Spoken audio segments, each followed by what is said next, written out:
আমাদের যেহেতু মধ্যমেয়াদী কোনো পরিকল্পনা নাই এই বর্তমান সরকারের, সেহেতু ওইটা তাদের মতো করেই স্বাধীনভাবে একে একের সাথে হচ্ছে। তার ফলে দুজন মিলে যে একটা বড় ধরনের ধাক্কা দিবে অর্থনীতিতে, সেই সুযোগটা থেকে আমরা বঞ্চিত হচ্ছি।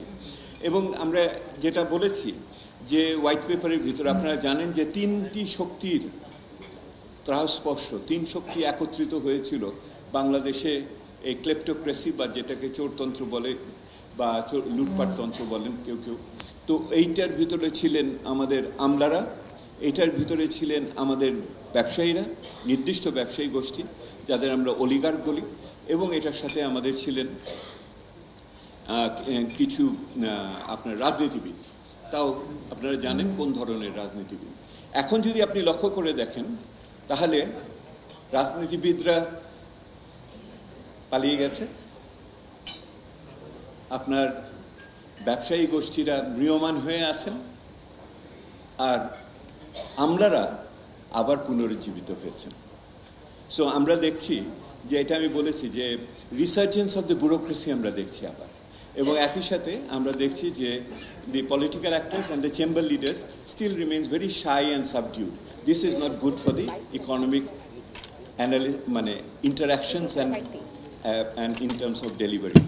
আমরা যেটা দেখছি এখন, তিনটি জিনিস আমাদের কাছে মনে হয়েছে এই জায়গাটাতে একটা কাঠামোগত সমস্যার ভিতরে চলছে অর্থনৈতিক ব্যবস্থাপনা। আমার আফসোস যে সরকারের কেউ নাই এখন। মনে করেন না যে নাই দেখে বেশি বলছি, থাকলেও এই কথাগুলো বলতাম। তো এক নম্বর হলো যে lack of cooperation and inclusivity, অর্থাৎ এটার একটা অনির্বাচিত সরকার, বৈধ সরকার, একটা বাজেট তৈরি করার জন্য যেই পরিমাণে এবং সরকার সংস্কারের জন্য যেই পরিমাণে মন খুলে আলাপ আলোচনা করার, সেটা দেখলাম না। ঢাকার বাইরে তো হলোই না, এমনকি ঢাকার ভিতরেও, বাংলাদেশের ভিতরে বিভিন্ন বর্গের মানুষের সাথেও আলোচনা সেভাবে আমরা দেখিনি। আমি বলতে পারবো না বিদেশিদের সাথে কি আলোচনা হয়েছে এটাকে কেন্দ্র করে। দুই নম্বর হলো আমরা দেখলাম না যেটুকু ওনারা করছেন তার ভিতরে সমন্বয়ের অভাব, এবং ওনারা এক একজন সাইলোর মতো কাজ করেন সরকারের ভিতরে। ওনাদের ভিতরে হারমোনাইজেশন আমাদের মানে আমরা অনেক কম দেখছি। আর তৃতীয়ত, যেটুকু করেন তার স্বচ্ছতা নাই। যেটুকু করেন সেটাকে কমিউনিকেটও করতে পারেন না ভালো করে। Strategic communication is very weak. So আমরা তিনটি বাংলা এখানে আমি বলি, এই যে lack of cooperation, weak coordination and limited transparency, এটা হলো আমি বলি সহযোগিতার সমস্যা, সমন্বয়ের সমস্যা, স্বচ্ছতার সমস্যা। স্বচ্ছতার সমস্যা, সমন্বয়ের সমস্যা, সহযোগিতার সমস্যা, এইটা হওয়ার কথা ছিল না। তৃতীয়ত যেটা আমরা বলছি যে এই পরিস্থিতি, অর্থনৈতিক পরিস্থিতি যেটা হবে আছে, এটা প্রকাশ পাচ্ছে দরুন, এটা কিন্তু একটা জাতীয় একটা আবহাওয়ার মধ্যে এটা হচ্ছে। এটা তো অর্থনীতি তো বাইরের কিছু না।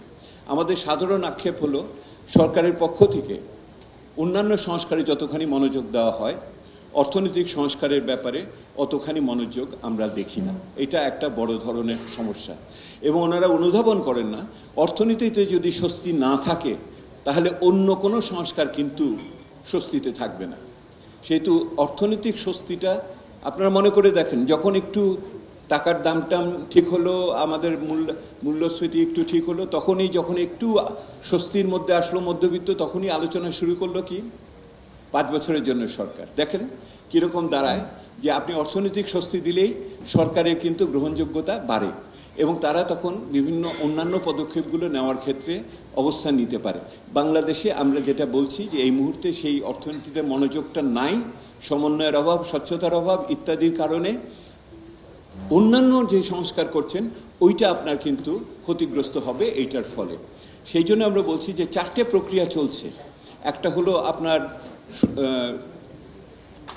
ঐক্যমতের সৃষ্টি করার প্রক্রিয়া চলছে, একটা হলো আপনার নির্বাচনের পথরেখা চাওয়ার আকাঙ্ক্ষা চলছে, একটা হলো একটা বিচারের কথা হচ্ছে যেটা পূর্ববর্তী সরকারের বিভিন্ন দায়ী লোকজনকে, এবং এখন চতুর্থ আরেকটি বিষয় এসেছে, সেটা আইন শৃঙ্খলা এবং এটার সাথে মানুষের অধিকার এবং মানুষের নিরাপত্তার বিষয়টি। এইটা কিন্তু চতুর্থ একটা বড় বিষয় হয়ে সাম্প্রতিককালে আমরা দেখতে পাচ্ছি। এইগুলোকে আমরা কিভাবে নিব, মূল্যায়ন করব, এগুলোকে আমরা এই পুরো অর্থনীতির সাথে এই 4টি প্রক্রিয়া আগামী বছরটাতে কিভাবে মিথস্ক্রিয়া হবে, ইন্টারফেসিং হবে, অর্থাৎ আমার অর্থনৈতিক যে বাজেটটা তৈরি করছি তার এত কিছু অসম্পূর্ণতা অথবা অসঙ্গতি থাকার পরেও এটা কিভাবে বাস্তবায়িত হবে তো অনেকখানি নির্ভর করবে আমাদের যে ঐক্য প্রক্রিয়ার আলোচনা চলছে তার ফলাফল, নির্বাচন সম্বন্ধে একটি নির্দিষ্ট পথরেখা পাওয়া।